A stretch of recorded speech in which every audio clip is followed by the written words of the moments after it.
ఓం సదాశివసమారంభాం వ్యాసశంకరమధ్యమాం అస్మదాచార్యపర్యంతాం వందే గురుపరంపరాం. జ్యోతిష్ శాస్త్రాన్ని భావితరాల వారికి ప్రసాదించిన ఋషుల యొక్క పాదపద్మాలకి నమస్కారం చేసుకుంటూ, అలాగే నాకు ఈ జ్యోతిష విద్యను నేర్పిన గురువర్యులు జ్యోతిష బ్రహ్మ కీర్తిశేషులు శ్రీ ఈరంకి సూర్యనారాయణమూర్తి గారు, సూర్య శ్రీ దైవజ్ఞ గారి యొక్క పాదపద్మాలకి నమస్కారం చేసుకుంటూ, ఓం శ్రీ మహాగణాధిపతి నమః, శ్రీ గురుభ్యో నమః, హరి ఓం. వీక్షకులందరికీ నమస్కారం. కర్కాటక రాశి వారికి ఈ వారం మిశ్రమమైనటువంటి ఫలితాలు ఉన్నాయి. మరీ ముఖ్యంగా అష్టమంలో ఉండేటువంటి చంద్ర, శని, కుజుల యొక్క దోషం ఏదైతే ఉన్నదో ఆ దోషాన్ని దృష్టిలో పెట్టుకుంటే ఈ పంచగ్రహ కూటమి అనగా వారం ప్రారంభంలో గాయతూ 9వ స్థానంలో రవి, రాహు, శుక్ర, బుధ చంద్రగ్రహాల యొక్క కలయిక. ఈ పంచగ్రహ కూటమి భాగ్యస్థానమందు ఏర్పడుతూ ఉండడము, విచారో నవమే రవవు అన్నది శాస్త్రము. అనగా 9వ స్థానమందు ఎప్పుడైతే ఈ గ్రహ సంపత్తి ఉంటుందో వారు ఎక్కువ విచారవంతులుగా ఉంటారు. విచారం అంటే అదేదో తప్పు అని కాదు, వారు ఎప్పుడు ఏదో ఒక ఆలోచనతోటే ఉంటూ ఉంటారు అన్నది శాస్త్రంలో చెప్పబడినటువంటి మాట. మరి ఈ 9, 8, 10 స్థానాల్లో కేంద్రీకృతమైనటువంటి గ్రహాల వల్ల ఈ రాశి వారికి అనుకూలించేటువంటి గ్రహం ఏమీ లేదు అందువల్ల ఏమవుతుంది, ఈ వారంలో ప్రతి విషయము కూడా కాంప్లికేట్ అవ్వడానికి అవకాశం ఉంటుంది. చాలా జాగ్రత్తగా వ్యవహరించాలి. ఎవరితోనైనా మాట్లాడేటప్పుడు చాలా సున్నితమైనటువంటి మాటలు, విషయాల్లో చర్చలు చేసేటప్పుడు చాలా జాగ్రత్తగా ఉండాలి.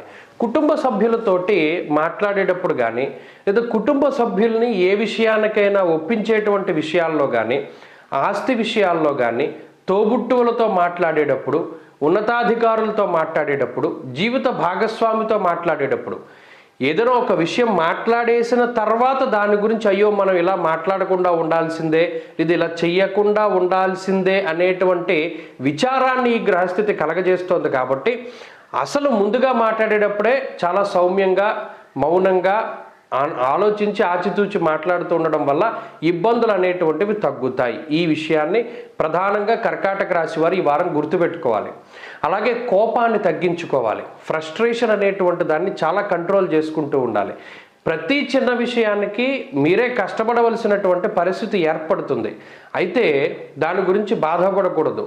ప్రతి చిన్న విషయము కూడా మీకు తెలుస్తుంది ఆ పని చేయడం వల్ల. ఈ పనిలో ఉన్నటువంటి లొసుగులేంటి, ఈ పని ఎలా చేయాలి, అలా దాన్ని పాజిటివ్ దృక్కోణంలోనే తీసుకోవాలి తప్పితే చివరికి ఫ్యాన్ స్విచ్ కూడా నేనే వేసుకోవాల్సి వస్తుంది, ఎవరు వేయట్లేదు అనేటువంటి విధంగా బాధపడకూడదు. ఈ వారంలో ప్రత్యేకించి ఏ నిర్ణయం తీసుకున్నా ఆచితూచి ముందుకు వెళ్ళాలి. మాట్లాడేటప్పుడు చాలా జాగ్రత్తగా ఉండాలి.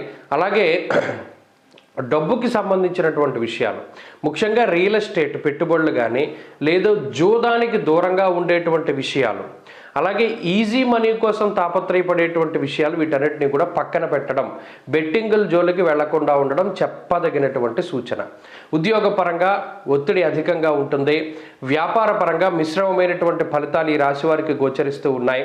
అలాగే విద్యార్థులకైతే సమయం అంత అనుకూలంగా లేదు. స్త్రీలకు ప్రత్యేకించి ఆరోగ్యం పట్ల శ్రద్ధ అవసరం. మరీ ముఖ్యంగా వంట చేసేటప్పుడు చాలా జాగ్రత్తగా ఉండాలి. కర్కాటక రాశి వారు ఈ వారంలో మరింత అనుకూలమైనటువంటి ఫలితాలను సాధించడానికై శనేశ్వరుని యొక్క ఆరాధన, అలాగే కాలభైరవ ఆరాధన చేస్తూ ఉండడం చెప్పదగినటువంటి సూచన. ఈ వారంలో కలిసి వచ్చేటువంటి రోజు బుధవారంగా చెప్పవచ్చును. అదృష్ట సంఖ్య 9, అదృష్ట వర్ణము కాషాయము. తదుపరి సింహరాశి.